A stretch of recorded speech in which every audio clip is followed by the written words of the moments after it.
pueda dar los salarios a los trabajadores venezolanos que merecen y que necesitan además. ¿Qué opinión le merece el tema recurrente de las sanciones por parte del Ejecutivo Nacional? ¿Es esto el problema de base? ¿Hace falta o qué hace falta más bien?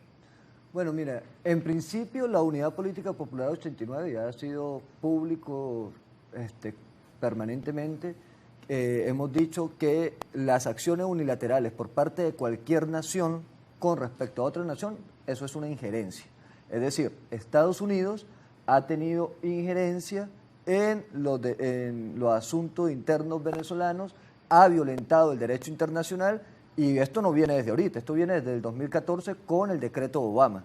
O sea, desde ahí viene esa política de los Estados Unidos para Venezuela. Así que, evidentemente, eso es una violación al derecho internacional. Nosotros no estamos de acuerdo con sanciones para ningún país, no solamente para Venezuela, no, para ningún país. Porque tenemos que respetar nuestros asuntos. Pero también hay que decir claramente que la situación de crisis estructural, como lo dije anteriormente, en Venezuela depende de cómo hemos manejado el erario público. En Venezuela, antes de las sanciones, se anunció que se habían perdido 700.000 millones de dólares por corrupción y aquí no ha pasado nada. No han habido responsables, no se le ha dicho al país qué fue lo que pasó con ese dinero. Entonces también tenemos que hablar transparentemente al país. O sea, así como, ¿cómo es? Ni tan calvo ni con dos pelucas. Hay que hacer Contraloría interna. Exacto, o sea, nosotros incluso hemos acompañado la necesidad de tener una auditoría pública, que los ciudadanos podamos saber qué está pasando con el dinero que nos pertenece a la República.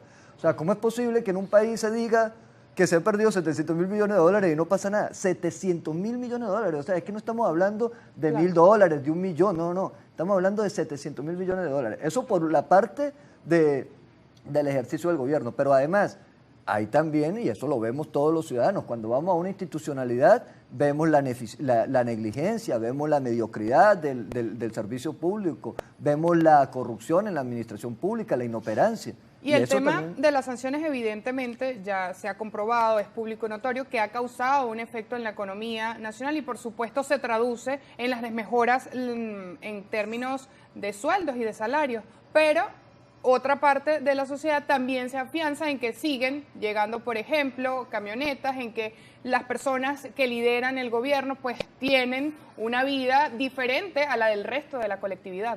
Mira, es un tema clave, importante. Mire, ¿cómo es posible que el 10% o menos del 10% de la población en Venezuela viva en esas situaciones en un país que está quebrado? Ecoanalítica recientemente, el año pasado, para marzo del año pasado, sacó un informe en donde decía que el 21,9% del PIB, o sea, del Producto Interno Bruto venezolano, era de economía ilícita y 9.400 millones de dólares anual producto del narcotráfico. Esa es la punta del iceberg. O sea, de verdad necesitamos ponernos serios con el país, porque si no, estamos comprometiendo la vida de las generaciones futuras. Ya está comprometida.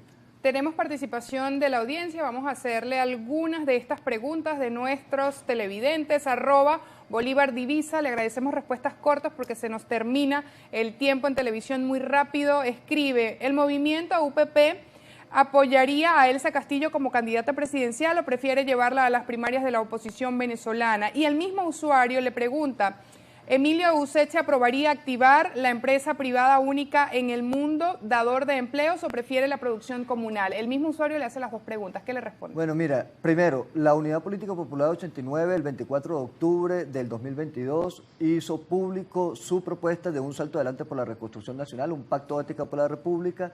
Creemos en que el mecanismo de primarias debe ser el mecanismo que permita a la ciudadanía a quien participe y nos ayude en el proceso de elección. ¿Y ustedes van a participar en las primarias de 2023? Sí, vamos a participar en las primarias porque, ¿qué pasa? Nosotros creemos que el problema político de la oposición, que la oposición no tiene la madurez política para generar una candidatura de consenso.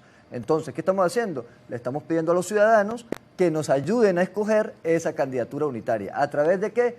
De un proceso transparente y democrático que es de primarias.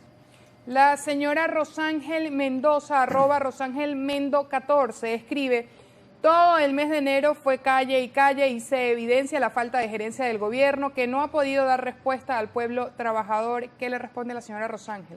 Que tiene toda la razón. Como siempre, la gente más sabia que uno. Toda la razón.